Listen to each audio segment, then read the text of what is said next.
Everyone knows that the brain is folded with very complex convolutions. It is because humans belong to gyroencephalic species. However, lissencephalic species don't display those convolutions, such as rats, for instance. I will focus on the mechanical explanations that currently account for brain convolution. Firstly, the cortex is divided in gray matter composed of differentiated neurons and white matter composed of progenitor neurons and radial axis. Brain folding creates fissures called sulci and mounds called gyri. Four main hypotheses have been proposed for folding. First, skull constraint.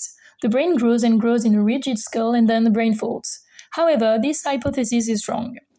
Second, axonal tension. Axons were supposed to generate tension from one side of the wall to the other. Well, cutting in the radial and tangential planes proved that axons are radial, so this hypothesis is wrong. Third, cortical growth. Tangential growth in the upper layer happens faster than in the white matter, which induces swelling of the cortical plate. This one is proven as particularly adequate. Last one, proliferation of intermediate progenitors in some particular areas can induce the emergence of gyri and sulci. Brain is often modelized as an hyperelastic material. When strain is exerted, it immediately responds with linear elongation.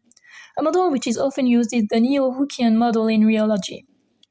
3D patterns were made out of MRI data in order to furnish templates of real brains to set initial conditions and comparative results for simulations and experiments.